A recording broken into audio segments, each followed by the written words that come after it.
Good afternoon, Ed. It's wonderful that you're here to join me today. I really appreciate it. Thanks, Noreen. It's my pleasure. Yeah, and just for our viewers and listeners, I want to introduce you to our audience and just tell everyone a little bit about Edward Esko, who's joining me today as my guest. Ed is been involved with health and natural healing for many, many decades, in particular macrobiotics. And Ed has served in a number of leadership positions over the years. He has held a number of different positions at the Kushi Institute. He was involved in the East-West Journal in terms of writing and editing, and he served as associate director at the Kushi Institute. And he was also a faculty, and I believe you were also managing the faculty at the Kushi Institute in Western Mass as well. And Ed is the author of many books and articles on macrobiotics. Your recent book that's coming out shortly, what is the title? Well, the one that's... Ed has a book that's coming out shortly, which we'll also talk about. To today's topic, which is strengthening natural immunity. Wonderful, strengthening natural immunity. And that is the subject of our podcast and video today. So I'd like to welcome Edward Esko and get right into our Q&A. Do you have anything you'd like to add to that intro, Ed? I think you did a great job, Noreen. Thanks. Oh, I forgot to tell everybody about what you're doing now with the International Macrobiotic Institute. And that is your website, internationalmacrobioticinstitute.com. And we have online programs in macrobiotics, 3 levels, plus cooking, plus related topics, which we give as workshops, all online. We have students around the world. For example, Vietnam, Malaysia, Doha, Dubai, Abu Dhabi, California. Yes, and your faculty members are also from around the world as well. I did have an opportunity to look at your faculty. Pyschology is from Japan. Our cooking teachers are, for the most part, American or Canadian. Mm-hmm. We're going to enlarge that. And okay. So it's truly an international school, online school. That's great.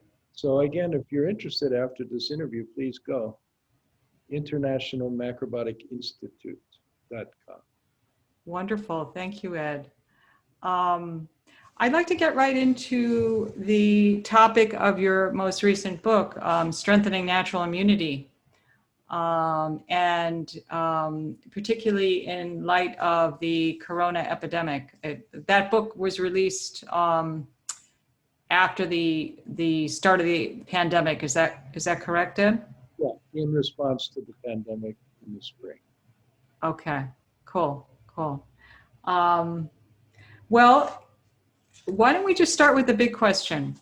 What is the overarching message that you hope to convey from that book? The first big message is that the modern diet is making everybody sick. And the modern diet, because of that, is weakening everyone's natural immunity. By everyone, I mean everyone eating the modern diet, not all of us. Mm-hmm.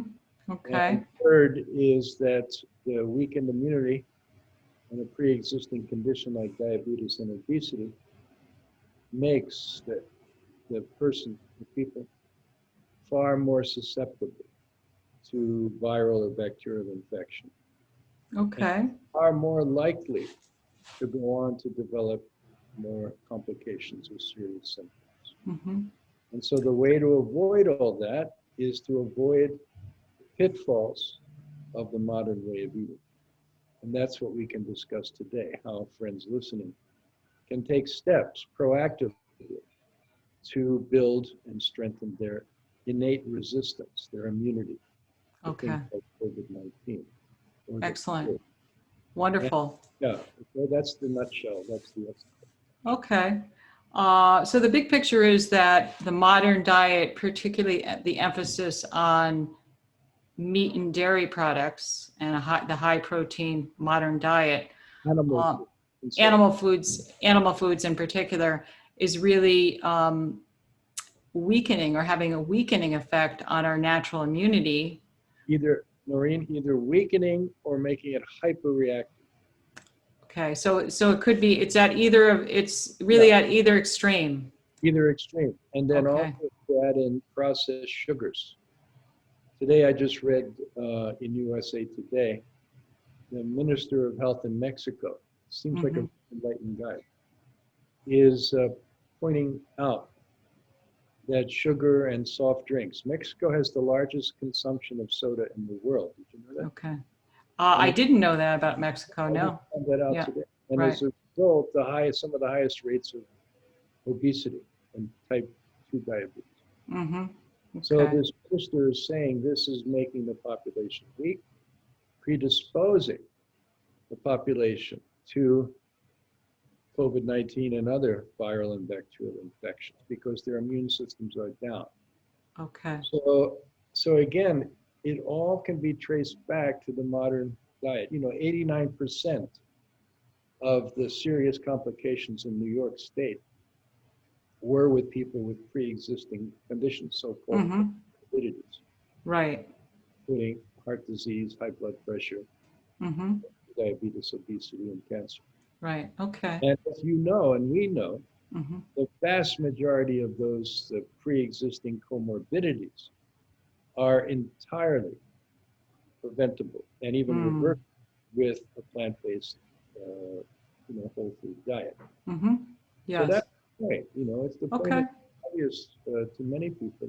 There's no need to be so-called defensive. All of the measures being taken by society today are defensive. And ignore the underlying problem. Okay, you would think that the billions of dollars, rather than going purely into vaccine research, would go into preventive programs, educational programs. Right. Right. Population healthy and therefore naturally immune to these problems. This would ease up everything. Right. So once again, society's view is upside down often and misplaced. Yeah, I think what you're expressing is that we're really in a defensive mode versus a proactive mode, or perhaps there's the unwillingness to accept personal responsibility. And, very easy to blame something else. Yeah. The evildoer, right? Right. Exactly. So cool. Yeah. So rather than taking responsibility and saying we're inviting the other in, inviting the virus to come in and take root, and in fact the virus is coming in and just triggering reactions because we're already sick. Okay, and the virus is just compounding what's already been going on. Okay? Yes. So vaccine is not going to solve that problem at all, because even if this COVID-19 peters out, which I'm hoping it will, something else is coming down the pike. A mutation is coming. Right. The vaccine for COVID-19 will have no effect. Right. There'll be another strain, or there'll be another. Yeah. Who knows, right? Yeah. Exactly. In preparation for this interview today, listening to some materials that you had online about the meat industry and how that's really been a hot spot for the pandemic in terms of the meat packing and the production areas with meat. And you also talked about not only the workers in those plants, but also the surrounding communities. Could you address that somewhat? Yeah. First of all, most of these viral infections, pandemics, especially of the 20th century, and I would even go back to the giant flu epidemic of 1918, were what's called zoonotic. That means they originated in animal populations, especially domestic animals, in many cases like swine or chicken. Mm-hmm. In the case of COVID-19, it seems like wild bats were the main incubator for the virus. But the point is, practically all of them were traceable to animals, especially when people are in close proximity with animals, keeping animals and using animals for food. So that's the red flag, okay? Proximity to and using all the time animals and animal products is predisposing human beings to these zoonotic pandemics. Second, when people are in very close confined quarters around animals, for example, in a meat packing facility, okay, handling animal products all day long, live and then dead animals, right? And then very close to each other. Mm. This concentration makes it much more easy for something like COVID-19 to spread. Sure, And sure. then once that transmits within the facility, then next step is the surrounding the homes of those people, right? Community. Mm-hmm. Mm-hmm. Another hotspot with similar, although different, but some similar pattern is the medical world. Mm. In other words, first responders, healthcare professionals. Yes, of course. Right? Confined Right. hours Concentrated. with Mm-hmm. those patients, okay? Mm-hmm. With COVID patients. Mm. So of the very few macrobiotic friends who came down with COVID in the world, handful that I've heard of, the majority were in either a hospital setting or a first responder. For example, Donna Clifford, who is our associate. She's our macrobiotic educational associate from Salem. Mm-hmm. Is a nurse for 25 years, and she was working in the clinic, which was treating. She was kind of grafted into that when the epidemic first hit. Right, right. Directly exposed to the coughing or sneezing of a terminal patient. Yeah. And she came down with it. She recovered using plant-based diet and simple Mm-hmm. That's great. I'm glad that she. for that unusual kind of situation. Mm-hmm. And then Yeah. a third cluster was prison. Right. So you can understand why. I mean, I tie this in not only to the diet, but to the mental and psychological. I think I'm losing you, Ed.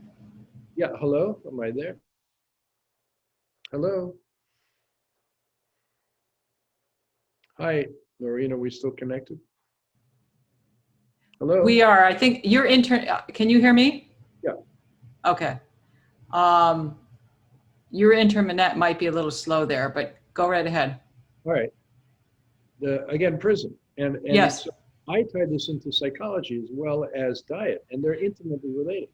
Yeah, actually, I think that's one thing that I found interesting in what you said was you talked about, I don't think I read it or listened to it regarding hospitals, but in both prisons and, the meat production plants that, these are not, happy, uplifting places. They're not. And that psychologically, the lack of hope or joyousness in those places, I believe you said that also, you felt that also had an impact on obviously the underlying health of the people, either residents or workers. Right, And so could you speak to your psychological state and COVID-19?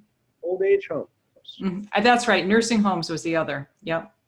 And of course, we know the diet in nursing homes, diet in prison, right, the diet in the cafeteria of the Smithfield pork processing facility, right, or be terrible. Yes. They're not having organic vegetables. Mm-hmm. They're not having miso soup. Mm. Terrible. So you take that animal food-based diet, in those facilities, the thing is eat a quick sandwich, right? Eat it and get back on the floor. Yeah, yeah. There's Right? really not a lot of, there's a lot of pressure and not a lot of time. The staff making the meals in those facilities they're just doing a job. They're not trained gourmet chefs, whole food chefs, okay? And there's nothing wrong with that, but that is the situation, okay? Yes. So you take that really low-grade diet, and then you combine that with dark, confined quarters or an environment. And then you combine that with what I call a loss of hope. Psychologically, when people are depressed, what happens to the immune system? And this has been known since the 60s, okay, this relationship. What? It depresses the immune system, there's no doubt. Yeah, so it's like when a person with cancer gets a negative prognosis, not only are they depressed, but their immune system goes down. Their ability to recover is compromised. Yeah. Okay, that's been known. Right. So these places, prisons, loss of hope, right? Isn't it? Yeah, sure. The harsh, unnatural environment, the meat processing, probably they're working like 12-hour shifts, something like that, dark or artificial light. And then old age home, right? The woman down the street or down the hall or the next door neighbor in the room died yesterday, right? Isn't it pretty much depressing? Yeah, it's I like the fact that we can certainly talk about diet and miso soup, and we will talk about that in more detail, but I do appreciate the fact that you also brought up the psychological component of some of these concentrated areas of COVID outbreak. Separate them. And the impact. So I think that's really important for. You can't separate them. They go hand in hand. Yeah. Thank you for that. So what is the opposite of that? What is the opposite? The opposite of is practically immune to COVID-19. They're out on the street every day, riding their scooters, they're not social distancing. Right. You're talking, oh yeah, exactly. They're dosing every day on vitamin D. Right. All right, and vitamin D is now universally recognized as an immune booster, okay? It's viral. I pointed out, Noreen, vitamin D is coming from the sun. Yeah. Sunlight. And absolutely. 18 comes from the darkness. The opposite. Yeah. And I point out that the bat that incubates this is a carnivorous bat, by the way. It's not a fruit bat. Okay. Called the horseshoe bat. It's got very, sometimes those bats are so freakish, right? They're crazy. Oh, yeah. And this bat, as do bats in general, I suppose, live in bat condos, which are caves or dark places, okay? Okay. Yeah. Very, very dark, very dense. In the day, they're escaping the vitamin D light, the sun. Right. And then they come out at night. Yeah. And in the case of this particular bat, it's eating insect, like mosquito. It performs a service, in nature. Oh, sure. Well, and then people do either one of two things. Either they eat that bat, which there was some speculation, right, that was happening in China. Yes, of course. Or they take that bat into a research laboratory. Right. Speculation. In fact, I guess it was actually happening in Wuhan, right? They were experimenting on these bats. Yes. Yeah. So yes, okay, that's playing with fire. Exactly. And that dark energy, right? Darkness in that environment, then virus can proliferate. Yes. Something like an ancient free life Mm-hmm. that existed, first appeared on Earth billions of years ago when the Earth was not bright. In other words, a huge cloud was there, and deep inside was dark. Mm-hmm. That was the reactor that generated virus, and then eventually more evolved bacteria came. Yeah, yeah, exactly. I'm going to switch a little bit to, oh, Day and play, light and sun are the antithesis of this COVID-19. right. So in terms of, you know, darkness and light, we can look at that in more ways than one, obviously, but you know, for our viewers and listeners, the importance of vitamin D and particularly sunlight as a, you know, as the only way to our body will produce vitamin D to really strengthen immunity.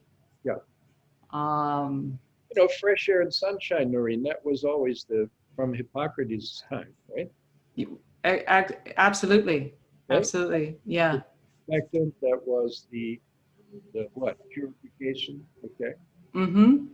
So it makes perfect sense. And then if you take good sunlight diet that is crystallized sunlight energy, which is plant-based, plants are captured sunlight, Mm.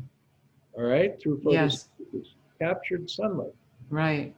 Right. I started to refer to the plant-based diet as a light food diet of light food, one word, light food. Yes, we're directly taking in the energy and the light of the planet, the sun. The sun, which is captured by right. the leaves and then used to make seeds or grain. Mm-hmm. Exactly. Light food. Yes. And if we're getting light food, that means captured sun from the inside and then also from the outside. There's no such thing as virus. Mm. Yes, we have a huge virome, but those viruses are in a proper order. They're not. Yes, they're not. They're not creating pandemics. No, they're not. And they're not creating chaos within the individual either. Exactly. You talked a lot about the importance of a healthy microbiome. Yeah. And particularly in the digestive tract, that there's a symbiotic relationship with our immune response. Could you speak to that? Yeah. You can see it very clearly. So I ask my students when I talk about this, please write the word food. No, first, before that, let's go before that. Please write environment. Environment. That means our environment, right? Environment, okay. And environment then concentrates and produces food. Mm-hmm. Correct? No doubt. Of course, yes. All right. And then next step is the digestive system. Mm-hmm. When we eat that food. And then next step within the digestive system, what's called the microbiome. And that most predominantly is located in the lower part of the small intestine and then in the large intestine. Okay? And that small intestine is the site. So write microbiome, okay? So what do we have? I forget. Environment. You have environment, food. Digestive, right? And then you have food, and then you have digestive. And then microbiome, right? And then you have microbiome. All of this, Noreen, up till that point, even though it seems to be inside of our body, is actually outside of our body. Did you know? Okay, yeah. This is a tough one. Yeah, that is tough. I would be thinking that digestion was... Digestive tract is actually the outside world, not internal. Well, are you referring to that the digestion starts in the mouth? The whole tract from beginning to end. Okay. It's not until those nutrients are broken down and then fully absorbed into the bloodstream that what we're eating becomes internalized. Mm-hmm. Yes, that's true. So what is this microbiome? This microbiome is living in the digestive tract. That means in the outside, although it's in the colon, right? Okay. And it is kind of the buffer, the intermediary between what we're taking in from the outside and our internal environments, right? Right. It's the bloodstream, actually. Mm-hmm. So the microbiome is there, and that microbiome is constantly interacting with immune cells in the lining of the digestive tract. Mm-hmm. And you might be surprised to know 80% of the body's immune cells are in the lining of the digestive tract. 80%. Mm-hmm. And so we should ask, why? Because that is our first line of defense from the outside, as is our skin. Right, right. We also have microbiome and immune cells in the lung. Anything that contacts the outside world is rich in immune and microbiome interfaces. Right. There's a protective function, essentially. Yeah, the main one is right. the digestive system. Mm-hmm. So the quality of that microbiome has a direct impact on the functioning of the body's immune response. So what we need to look at is what makes a healthy microbiome, i.e. healthy immune response. Mm. And it's Yes. quite obvious. It's quite Okay. obvious. And that is, everybody has a rough proportion in their digestive tract, roughly 85% so-called beneficial bacteria. Microbiome means bacteria, microscopic bacteria. Mm-hmm. 85% are performing beneficial functions, including nurturing the body's immune response. Okay. 15% are potentially harmful, but they're held in check and they're not activated if that balance is maintained. And that balance, by the way, the ratio comes out to be 7 to 1. Okay. 7 Yeah. to 1, 85 to 15. All right. Yeah. So 7 to 1, harmful versus beneficial versus harmful bacteria. Good guys versus one bad guy. Okay. Okay. All right. Yeah, please don't go the other way. um, That matches the structure of our teeth. okay. And what does that mean? That means 85% of our teeth are suited for crushing and grinding and cutting vegetables. Mm. And only 15 can be used optionally or have the shape of animal tearing the teeth. Mm-hmm. You understand that 7 to 1 ratio is here at the beginning of the digestive tract. Right. Right. And it's in the lower ends, in the microbiome. And what does that mean? Yeah. What is the impact of that correlation, do you believe? That means, Noreen, that for overall health, including the health of the microbiome and maximum functioning of the immune system, Mm-hmm. we need 85% plant food, Okay. maximum 15% animal. Right. Okay. Okay. So you're extending that correlation to one more. You have the 7 to 1 in the gut. Absolutely. And it's Okay. well known that animal food is all protein and fat. Right. Right. Sure. There's no fiber, Yeah. Yeah. no carbohydrate. And so that animal protein and fat is very hard for us to digest.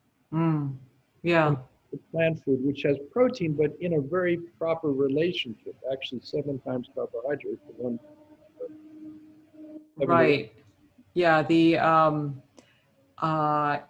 So I know you talked a bit about talking about plant-based food, and that you refer to plant-based food being the carbon-based diet. Yeah, carbohydrate, carbon-based versus nitrogen-based. Okay. Nitrogen is the foundation of protein. Okay.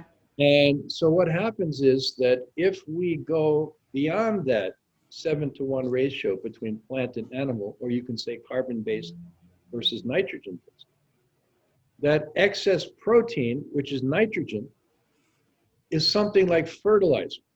Mm. And what it does, it fertilizes the bad guys, the bad toxic bacteria in the digestive tract. They proliferate and start to go beyond that healthy ratio. And that's when that opens the door to all kinds of sickness, because that has a direct impact on the body's immune function. Okay. Weakening our immune function. Either two things happen. Mm-hmm. Either the immune function becomes totally exhausted because it's in a constant battle mode constantly fighting pathogens in the digestive tract, constantly, and it's exhausted. Or it's in a hyperactive state. So, you know, COVID-19, when it came mostly through the respiratory system in the lung, Yes. right? Yes. The Yeah. lung has its independent, the microbiome, Okay. immune cells, right, in the lung. Mhm. So if the person's condition was toxic, then two things happen. Either the immune system was tied up somewhere else, battling, right? Fires, like the fire department.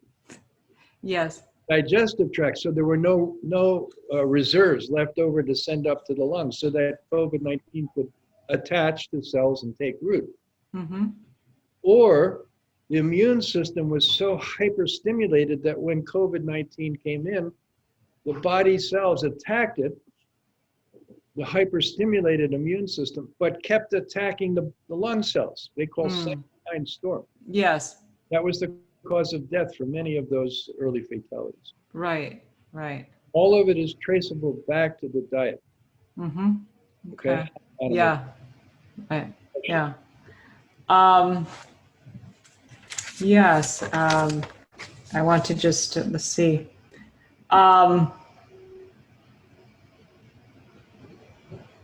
I know that, you know, you use the term that with regard to inflammation, that you use the term toxic dead zone.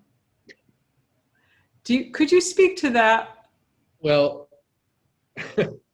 as is above, so is below. As is above is below?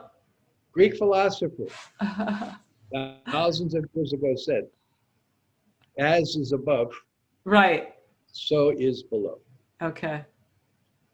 As is in our environment, external environment, we also have that reflection internally. Right. Right. So what do we have now? Because we're using animal protein to an outrageous extent.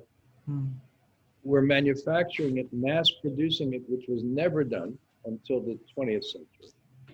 You know, individual farms or hunters were there, but not factories. Yeah. Industrial scale, right? Isn't it? Feedlot. What, like what is it? 100 trillion chickens in one facility? I mean, Right. Right. It's just, yeah. It's yeah. And, you know, a billion pigs. Yeah. The conditions are horrendous. So all of the waste from that, right? Those livestock, isn't it? Nitrogen based from animals, right? Isn't it? Yes. All of the fertilizer, nitrogen based, which is used to grow crops to feed this intensive farming, right? Isn't it? Nitrogen based. Runoff goes. All of this goes into the tributaries of the Mississippi River in the center of the country. Nitrogen. Yes. Right. Right. Exactly. Gathers in the Gulf of Mexico. All of this nitrogen runoff, which is totally unnatural, from the animal food and agricultural system. Can you see it? Yes. Yes. And what does it do? Well, it causes the toxic algae, just like the algae in or the microorganisms in our intestine, right? There are microorganisms living in the ocean. Some are good, some are bad. Toxic ones are getting stimulated, getting nourished by all of this nitrogen. They're proliferating and they're drowning out and killing off, sucking out all the oxygen from the good guys. And we have then huge dead zones. Everything in that zone dies. They're called the dead zones. Right. And please Google that. You know, yeah. I will. Huge. Same thing is happening in the colons of people who are eating animal food. They have huge toxic dead zones.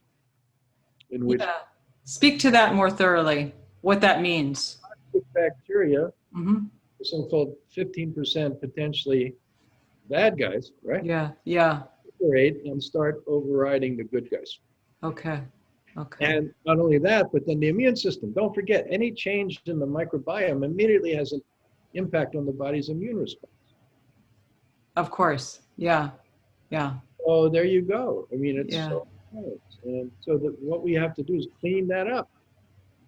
Internally, the way we clean that up is stop relying on animal protein, period.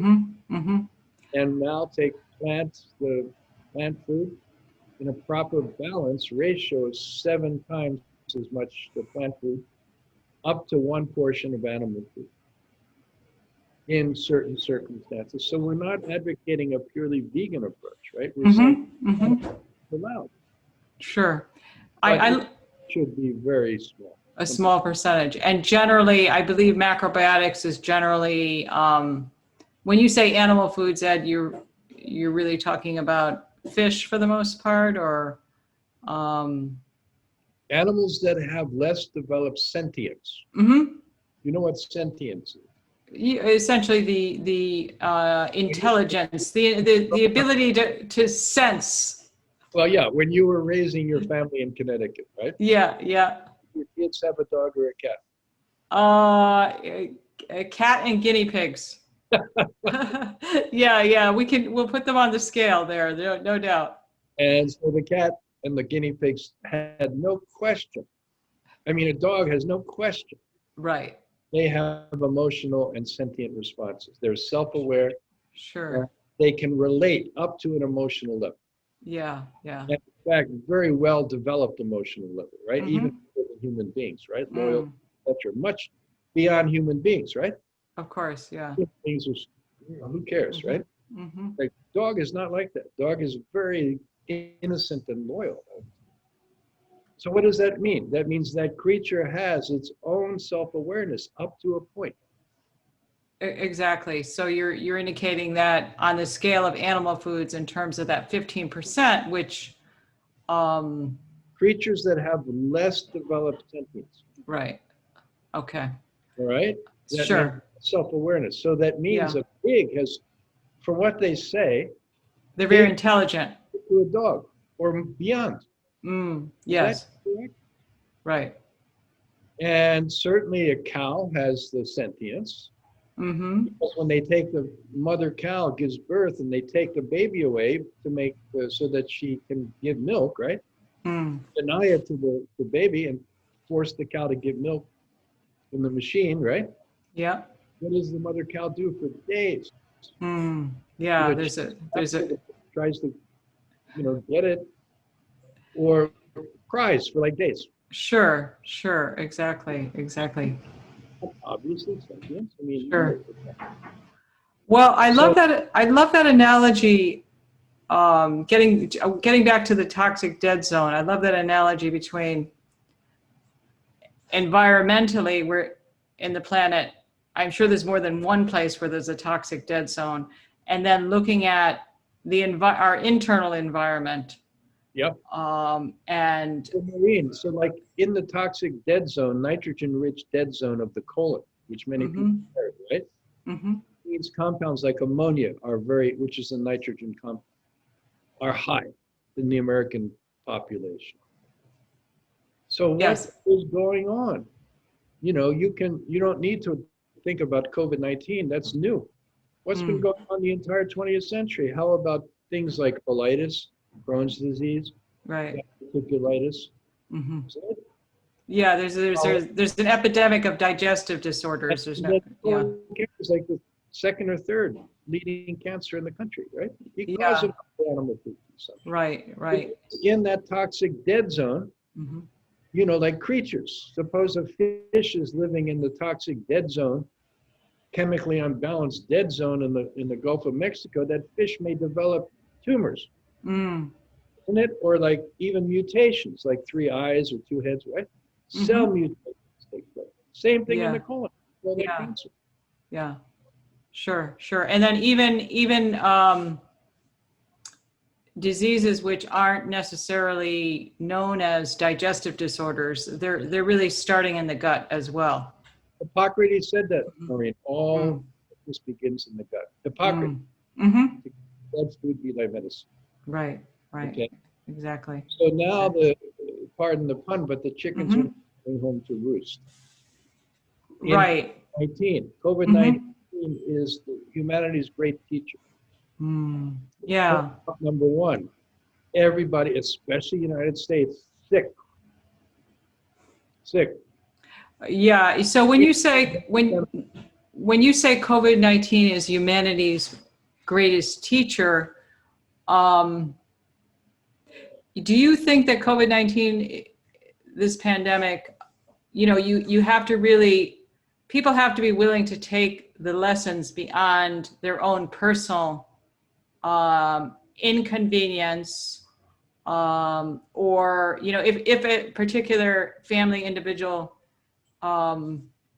is able to sustain themselves through this pandemic without loss, they really have to, there has to be an element of self-awareness to really be willing to take it to the next step, where this is humanity's greatest teacher, just instead of personalizing it and thinking about how it's impacted me, my family, my relatives, my friends. Sure. And then self-awareness doesn't necessarily mean that there's going to be an impetus to change. So could you speak to that a little bit? I mean, what are your thoughts there? Well, I think plant-based is the wave of the future. There's no question. Mm-hmm. And more younger people are going plant-based or even vegan for a while, I guess. Some like Miley Cyrus, right? Yeah, yeah. He was the spokesperson for vegan. Is that correct? For a while, she was vegan. She announced. I think so. I'm not completely sure on that one, but yeah, there's many celebrities. And But the point was, then recently she added fish. Did you know that? no, I didn't know that. So Yeah. she's going for like 1 to 7 now, a little bit of animal food, right? But Okay, so she's on the 1 to 7 track. slow sentience, right? Right. So a fish's sentient level is, yes, something there, but more just mechanical, Sure. all right? Yeah, The higher sentience of a land animal. of course. Yeah. Even bird. So, even though you have to understand there's always a trade-off. Whenever you take any animal and eat it, there's a trade-off. Yeah, there's always a risk depending on your condition. Right. Of Physically, of psychologically, and Right. spiritually. of any animal protein. Spiritually also. Exactly. I do want to talk about that, but getting back to your comment about COVID-19, this pandemic is humanity's greatest teacher. It's not the only one. It's the latest one. It's the most recent. Back in the 70s, when we were promoting macrobiotics, cancer was considered our greatest teacher. The connection between diet and cancer was so clear. You were making that link at the time, very clear. Yeah. Yeah. Okay. These 20th century, 21st century Mm-hmm. and epidemics Yeah. are pointing, Sure. really pointing. I don't get why people can't see it, okay? Yeah, that's what I really want to talk about is Housebreak a puppy, it learns, don't do this in that house. Okay? How much face rubbing does modern humanity have to endure before Right. finally, oh yeah, okay, that's right. Right. I mean, even though I think there's a general consensus in the public about the relation between diet and health, it's still a very small percentage of the US population, even globally, who are vegans or vegetarians. In the US, that percentage is between 1% and 3%. That's significant. What? That's very significant. Yeah. I mean, that's another way to look at it. It is a significant percentage, but what? Marie, what was of all life existing in the Jurassic period? What was the percentage of mammals scurrying around versus the dinosaurs? I don't know. 1 to 3%. Oh, really? Okay. And where did that go? Maybe there's a direct correlation. How did it turn out? Not too well. For who? I believe. Mammals inherited the planet. Right. Okay. Right. They did. You're right. Yeah. So Don't so the plant-based. So you reminded me of the the meek may inherit the earth, you know, that Actually, in the New Testament, the meek shall. exactly. That's not sentimental. That's fact. Yeah, so perhaps that 1 to 3%, instead of looking at it as the glass half empty, maybe it's the glass half full. And Chinese yin yang symbol, right? There's a big white half. yes, of course, yin and yang. Within each one, the opposite colored dot. Right. The dot is the predecessor, the precursor of the change to the opposite color. Yeah. So the 1 to 3% is the dot, surrounded by the meat eating and everything, right? The dot is there, but that is moving. Yeah. The change is coming to a completely opposite orientation. Right. It's now will become the dot. Yeah. It's the cycle of transformation. There's no doubt. Let's see. What do you see as the next step in really, if we talk about modern day macrobiotics, or if we put it, you know, many of my viewers and listeners may not even be familiar with the term macrobiotics. So what do you see as the pivot, the next step to move toward unity, one peaceful world, and really, you know, changing our food system, you know, all of these things that have really been in the works for years, and many dedicated and committed people are continue to work away. Yeah. In terms of food, but it's very slow still. Don't forget the yin and yang symbol. Never forget that. That's a good reminder to me. There's no doubt. Thank you. And also, you have to understand in the Great Pyramid, for example, this was pointed out by the Edgar Cayce group. There's a timeline, going back millions of years. All right, so the first incarnation of human spirits on this planet. Amazing, right? Apparently captured in the markings and structures within the Great Pyramid.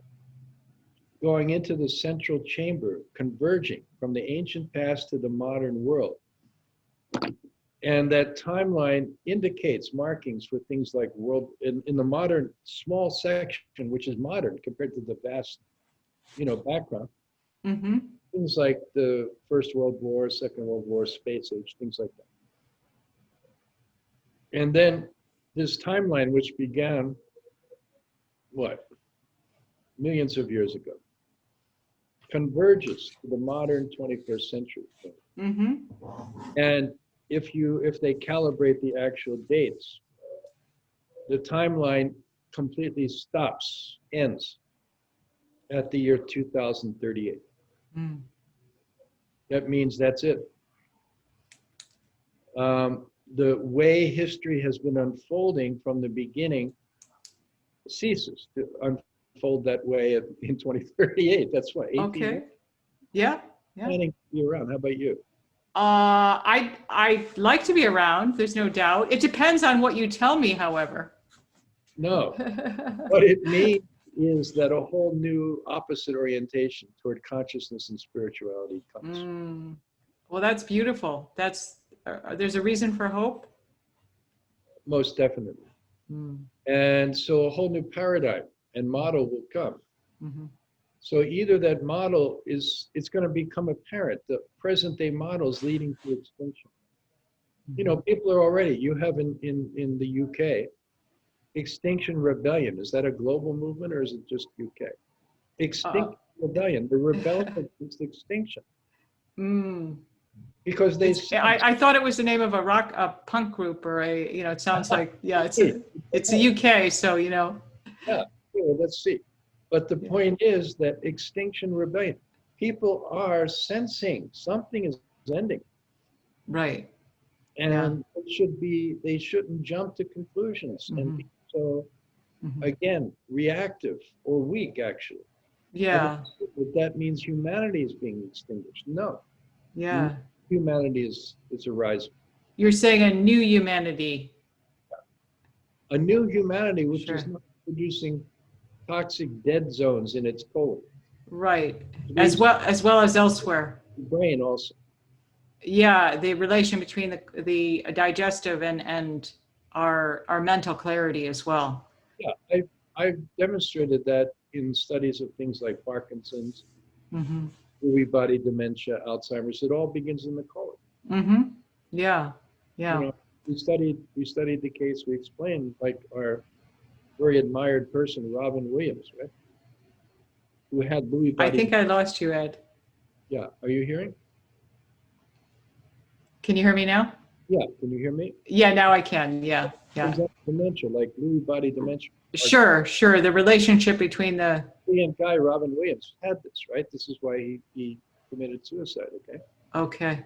But his wife pointed out that his symptoms began long before this showed up in digestive problems, like cramps and uncontrollable digestive episodes. This Yeah, yeah. brain, totally related, and that's Right.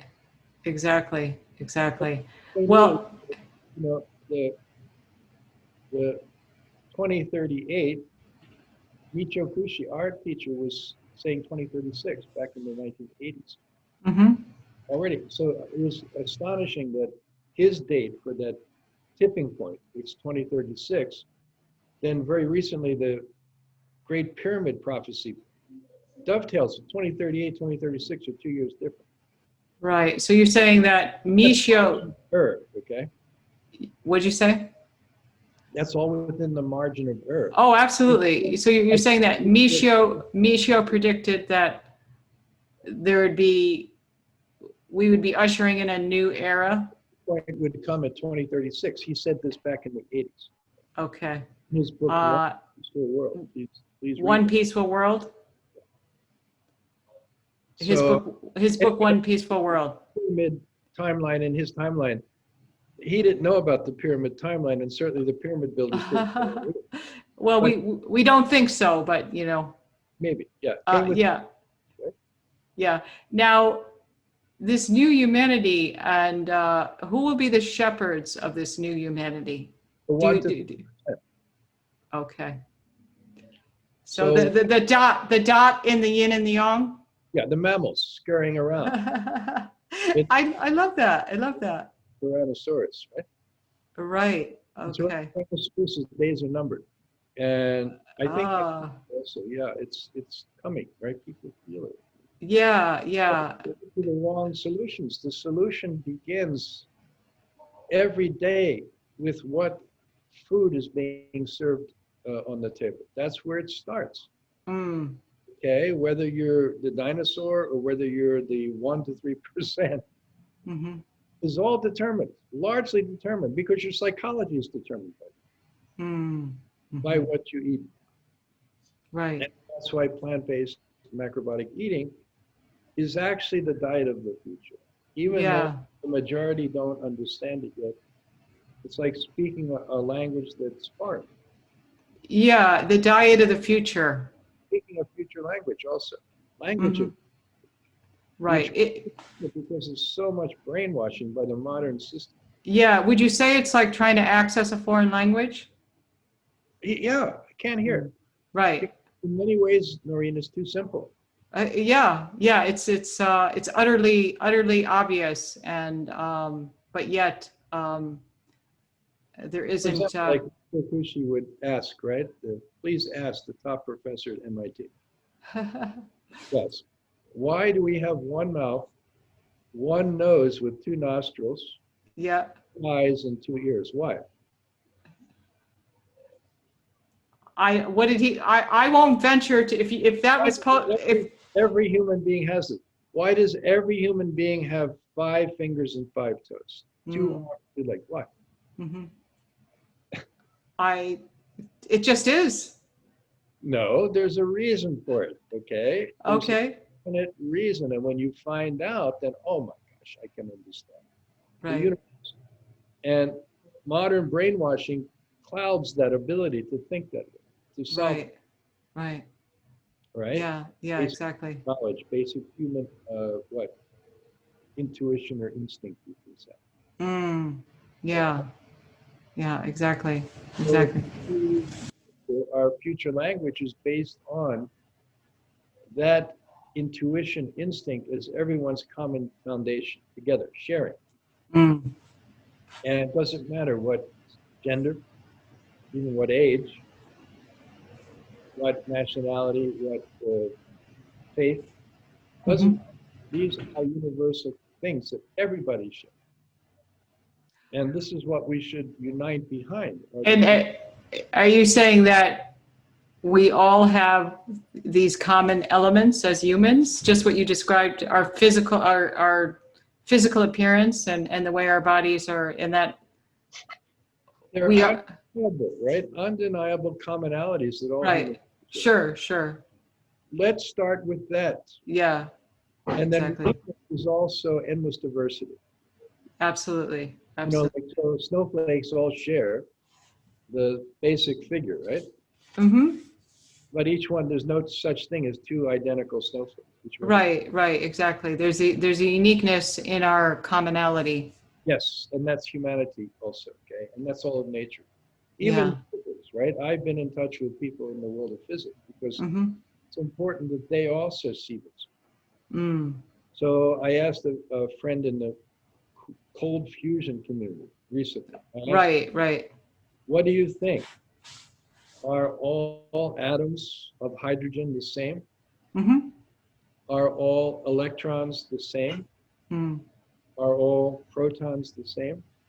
And Yes. just different combinations of these same things? He said, yeah, there's nothing that would indicate why they're any different. Right. But that's Right. why modern science is blind alley, Mm. because it doesn't recognize the truth. Mm-hmm. Reality is every single the thing that manifests in this universe, whether it's an atom or a galaxy, is totally unique. Although the pattern, the configuration is generally the same. Mm-hmm. Invisible configuration.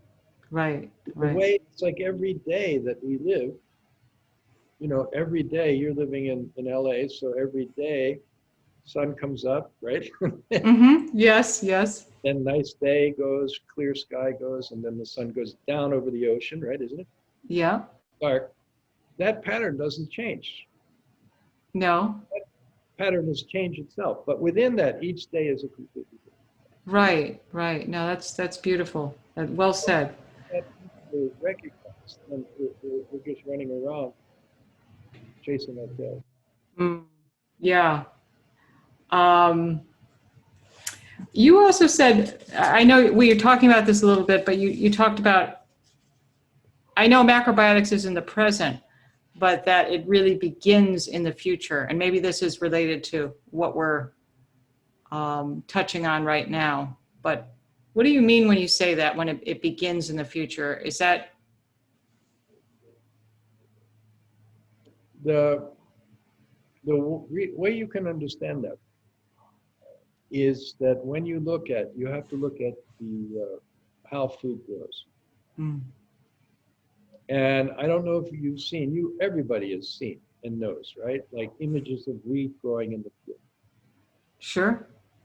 And I'm using this as an example for grain as a whole, okay? Which should be our main food, by the way, grain, Mm-hmm.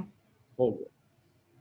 And so you've seen 1,000 times over, this grain is growing straight up. Beautiful, it's actually a grass, right? Beautiful Mm-hmm. grass. And then the leaves are coming off horizontally on the side. And then the head is there with the grain, and then the antenna, these hairs are growing up beyond the grain. Mm. Each grain has a hair. So in the head with, a dozen or more grains, you have dozens of these hairs coming up, right? Mm-hmm. They're very beautiful. Yeah, it is. It's I do remember at the Kushi when Christian Elwell brought that rice plant, which was similar. Well, in their original form, shared that. Mm.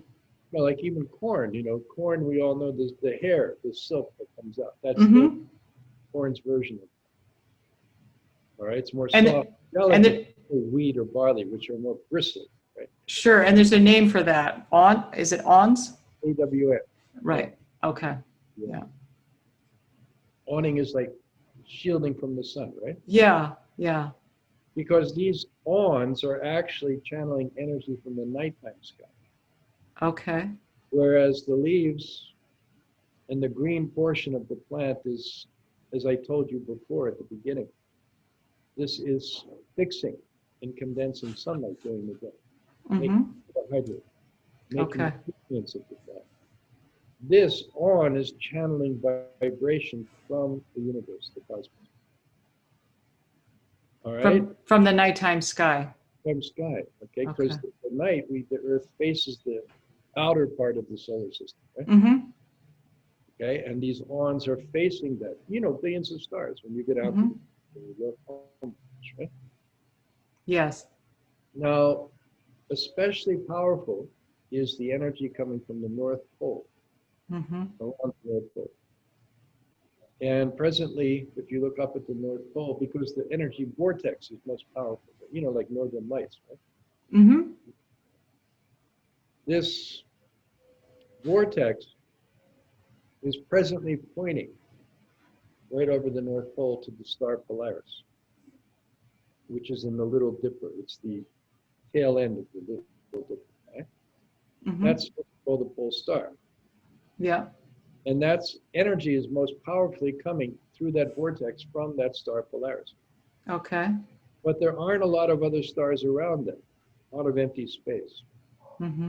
So that means still relatively low energy coming through that Polaris, the vortex.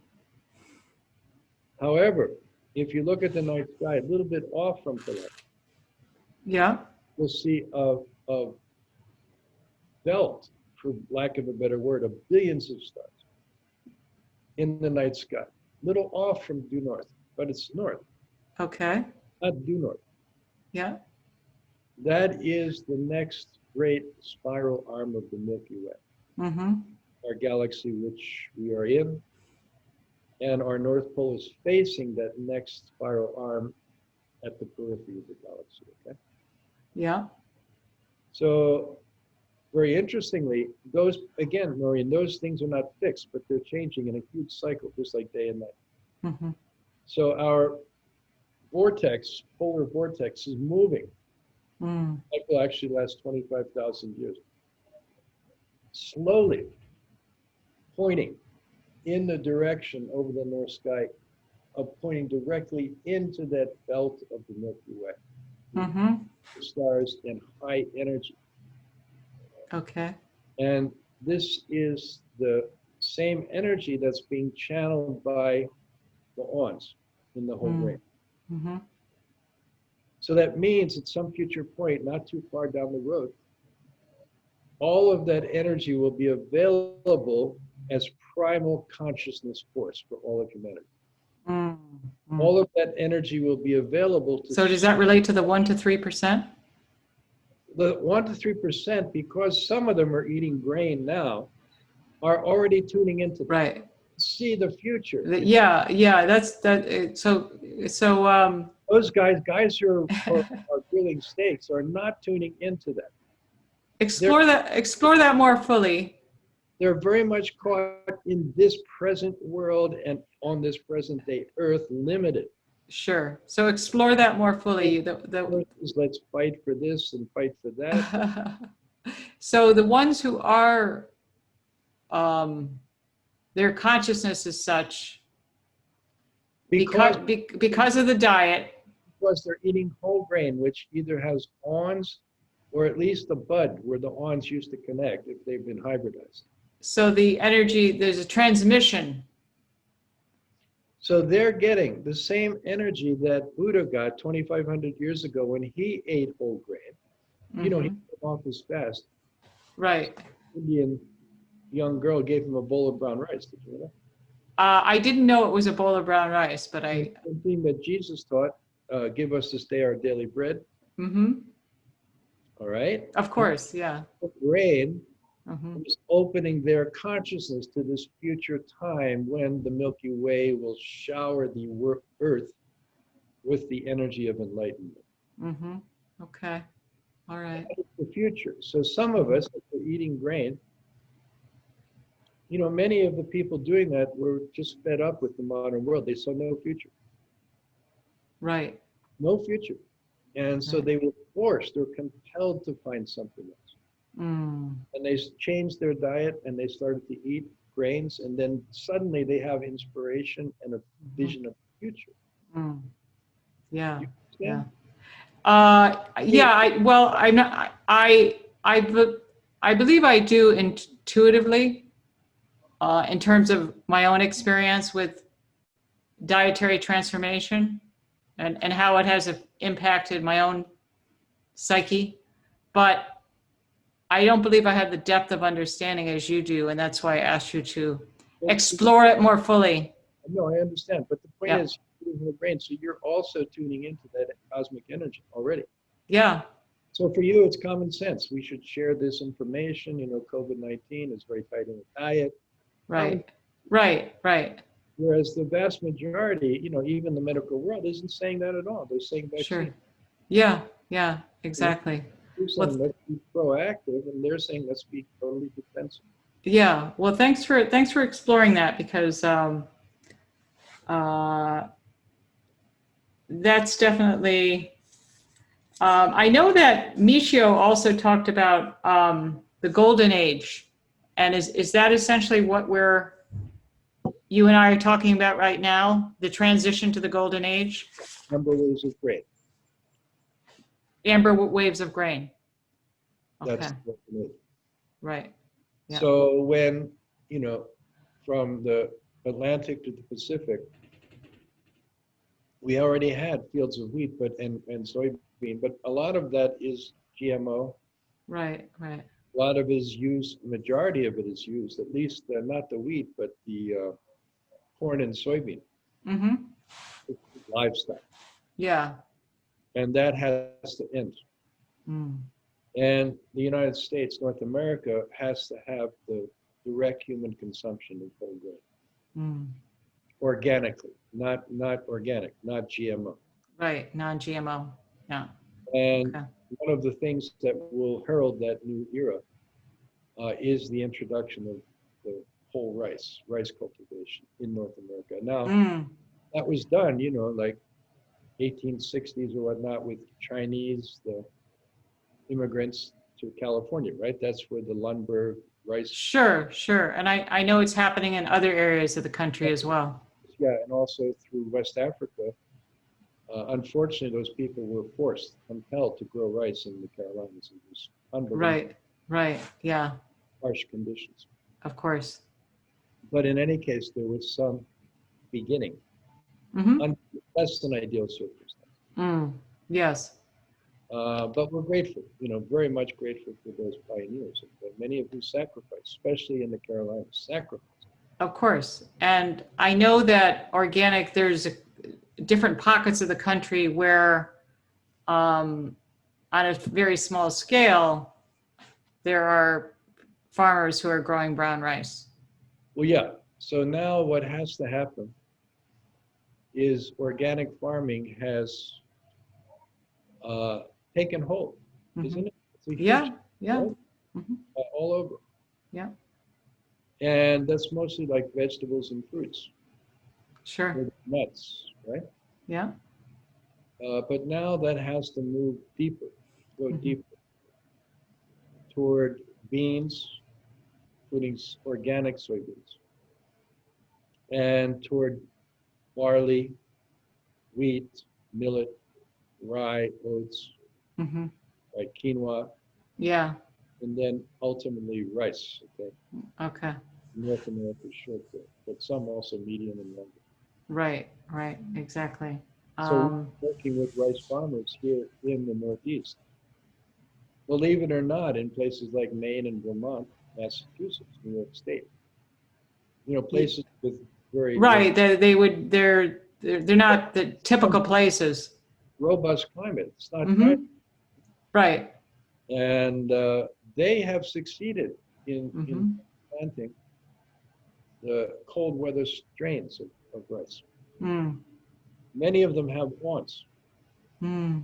Beautiful. The majority of the hybridized commercial rice in the world, including organic, these have awns. Wow. Wow. This, we're hoping, will spread from the Northeast down toward Pennsylvania, all the way down the East Coast, out toward Ohio, Michigan, right? Mm-hmm. Way through.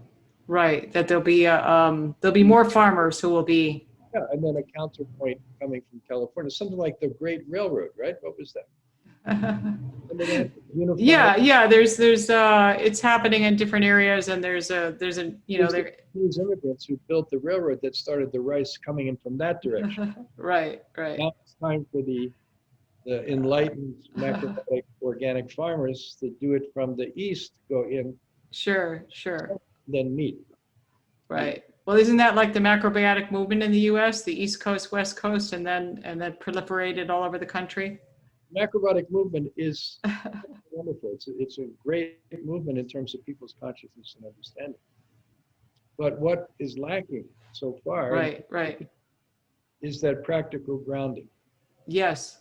the actual unification of individuals, families, and communities with the environment, especially the environment of their local area, Mm-hmm. by having their staple foods come from their local area. See, Right. people in Boston are, shipping rice from California. Yeah. Yeah. So the Great, London's are great. I know them personally. yeah. Great. But it doesn't compare to rice that would be growing. Suppose you're living in Worcester, Mass. Rice that's growing in the Pioneer Valley near the Amherst, Northampton area. Yeah. It's not going to have the same prana. Okay? It And talk about food security. Like, everyone's food insecure now because the entire food system, the supply chains are so stretched, so thin. Yeah. Absolutely. Yeah. Same thing, everyone's like nervous about China, right, Maureen? Right. Like, Sure. to find out 97% of the antibiotics used in this country come from China. Yeah. No doubt. So Yeah. that is unsustainable. We have to have food and medicine. Medicine means ultimately herbs and plants and foods, Mm-hmm. grains, and our staple things, like Mhm. Deepak said, growing, ideally in your neighborhood. Sure. Absolutely. And you No matter what happens in the outside world, you are sufficient and sustainable. right. And it's also energetically, the life force in the food, the energy in the food, if you're eating local food, Yeah, absolutely. What exactly go next?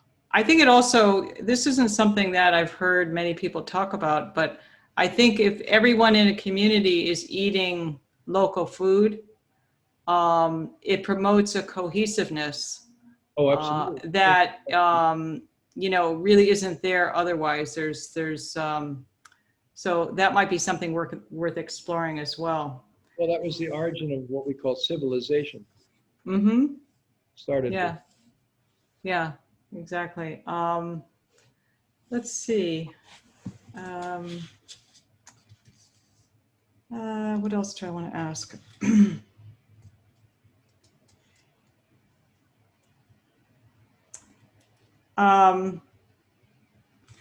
Yeah, let me just see. What else?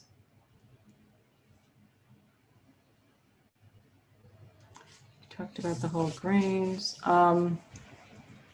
Well, could we talk a little bit, get more specific in terms of nuts and bolts and perhaps immunity in general, and particularly with the pandemic, and just in terms of the state of individual health? Are there, could we talk a little bit about alkaline versus acidity and the kind of foods that people should be thinking about incorporating more readily in their diets? Give me a little bit there as to your thoughts. Well, yeah. The first thing is that we have, even before that, we have to see the foundation of the diet, plant versus animal. Right, which we've definitely delved into that, no doubt. And then among plant foods, Mm-hmm. it's our most ideal. Mm. As our, not only food, but as our primary. What did you say is the most ideal? We have to discover that. Which ones are most ideal? Right, absolutely. Yeah. It means automatically immune support, immune boosting, Mm-hmm. alkaline remediation, right? All of that. Yeah. And without that, everything is just like shots in the dark. Mm-hmm. So the main food in the human diet, based on our teeth structure, is whole grain. Whole grain, as I've been Yes. saying and again. Okay. All right. And so if we acknowledge that, and we acknowledge that those very compact seeds, grains and seeds, are what made us human, actually, Mm-hmm. then we have to acknowledge the second step, and that is our present day humanity. For at least 1 million, if not 2 million years, was doing something to those whole grains to make them more available and edible. Mm. We have to do the same thing because we are still human beings. Mm-hmm. And what is that? You know, I don't know if you've ever tried to eat like a grain of brown rice. Well, I think that you bring up a good point, because whole grains,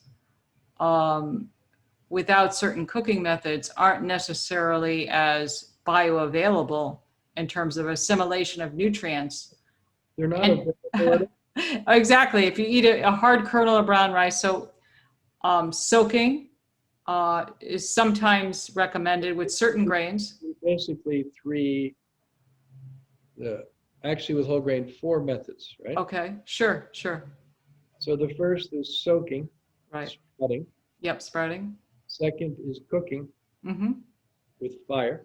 Right, and we like to use pressure cooking because if we can, The next is the fermenting. of course. And then next is crushing and making flour. So basically, 4 methods, right? Okay, yeah, Fermenting includes taking grain and making alcohol from it, too. sure. And So and amazaki. yeah, there are traditionally non-alcohol ferments available. Sure, yeah, yeah. Miso is well, no, miso is soybean, so that's not grain, but tempeh. Yeah. All right, so those 4 things. Right. So that means, you know, if we acknowledge that grain is our primary human food, then we have to master the arts of A, soaking. Sure. Soaking and sprouting. B, cooking. Mm-hmm. The fermenting. Yeah. Crushing. Crushing to some degree, okay? Yes. And we have to acknowledge that we can't live on uncooked or unprocessed food. So there's a very good book, if I can remember the title, Catching Fire, I believe it's called. How Cooking Made Us Human, by a Harvard professor, about 10 years old. I pretty much agree with him, except one point. And he claims that meat eating is what spurred brain development. That's not true. Sorry, I had a little technical difficulty there.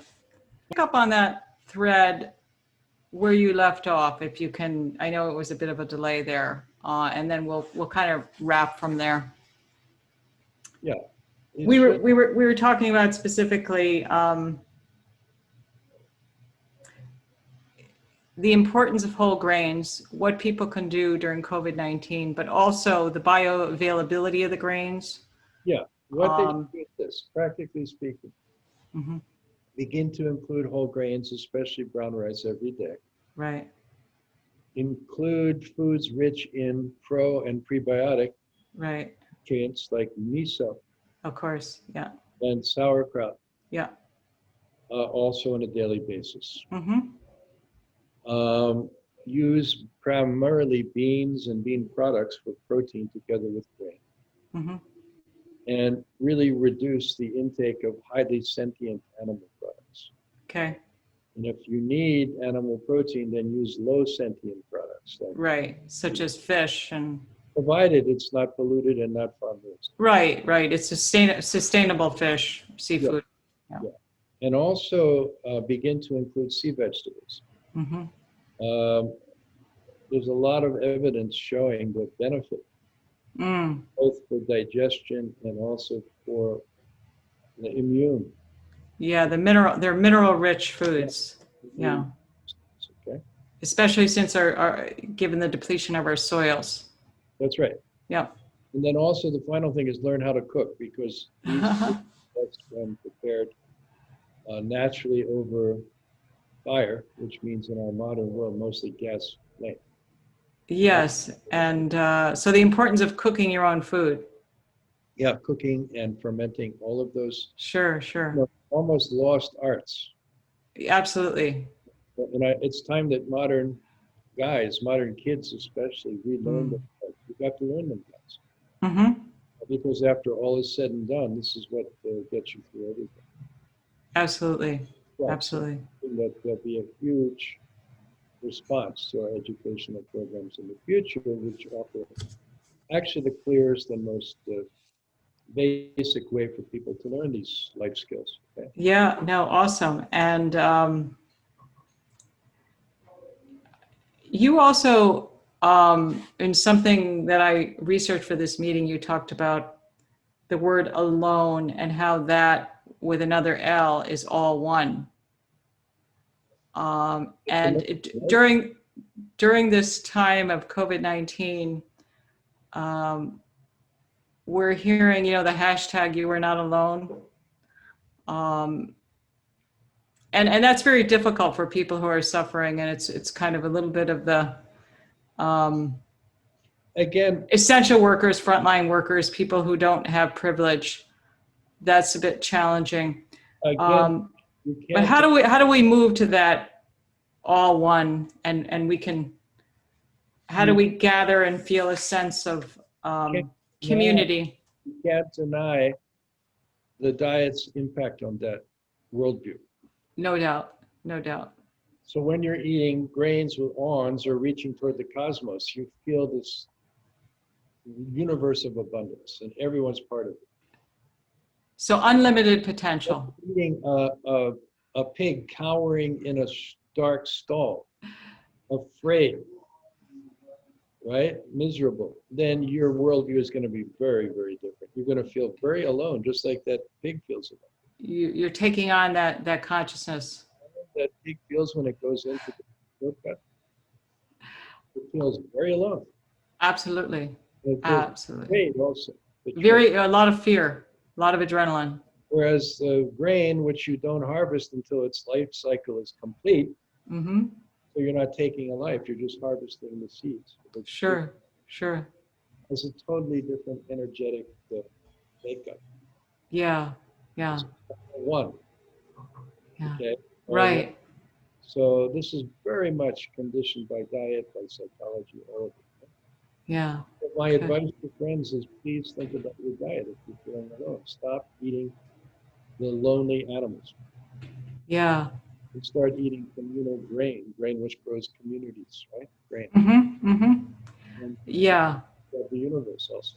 That's beautiful. I love that, thinking about, start eating communal grain and growing our communities. And at least start yourself and then ask.